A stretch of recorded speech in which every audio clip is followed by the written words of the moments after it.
안녕하십니까. 이피아 어드바이저입니다. 이번 프레젠테이션은 최근에 저희가 가장 많이 받는 두 가지 질문에 대해서 답변을 요약 한번 해보겠습니다. 첫 번째로는 이번 불황이 왜 다른 불황과 다른가에 대한 질문과, 두 번째로 위험자산을 지금이라도 그럼 확대해야 되는지에 대한 답변을 한번 요약해 보도록 하겠습니다. 저희는 이번에 불황이 가지고 있는 특성이 세 가지 측면에서 다르게 보입니다. 첫 번째, 원인 측면에서 다릅니다. 왜냐하면 일반적으로 불황은 경제적인 이슈로 발생을 하게 되는데, 이번에는 생명에 관련된 이슈로 발생을 했고, 두 번째로는 범위 측면에서 좀 차이가 나타난다고 보여집니다. 일반적으로 확률의 어떤 범위를 보게 되면 99%, 저희가 이해할 수 있는 99% 이내에서 주로 발생을 하는데, 저희가 전혀 예상할 수 없는 확률의 계산상으로 저희가 미루어 짐작할 수 없는 1% 예외의 사항에서 이번에 변동성의 지표가 발생을 했습니다. 세 번째로는 시간 측면에서 차이가 좀 있습니다. 즉, 코로나 사이클을 겪는 지역별로 보시게 되면 특히 미국과 중국이 다르게 나타납니다. 중국은 거의 막바지 사이클이고, 미국은 아직 크게 진행 중인 사이클에 있다고 볼 수 있을 것 같습니다. 이러한 효과를 그럼 경제적인 측면에서 한번 요약을 해보자면, 대표적으로 GDP로 이해하는 것이 아마 제일 쉬울 것 같습니다. 즉, GDP는 일반적으로 크게 소비와 투자와 수출입, 요 세 가지를 더해서 저희가 이해할 수 있습니다. 그리고 일반적으로 저희가 불황이 왔을 때 회색으로 표시된 영향이 GDP의 영향을 설명을 부문별로 할 수 있는데, 보시게 되면 소비에 해당되는 부분들은 크게 마이너스 나지 않습니다. 회색 바를 보시게 되면.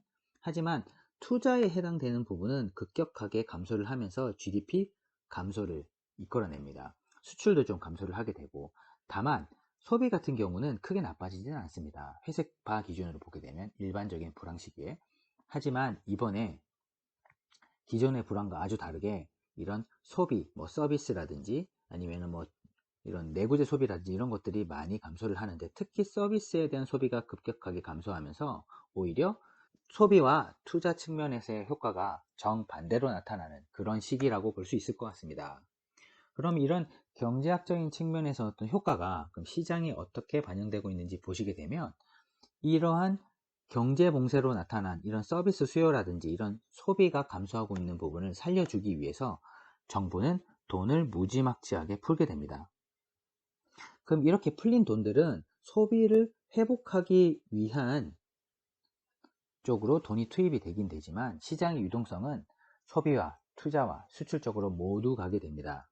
즉, 소비는 원점을 향해서 가게 되지만 투자는 오히려 과잉 유동성 때문에 기업에 발생하는 이익보다 오히려 주가가 크게 반응하고 있는, 즉 투자 측면에서 훨씬 유리하게 이익보다는 주가에 관심을 가질 수밖에 없는 그런 형태로 지금 나타나고 있습니다.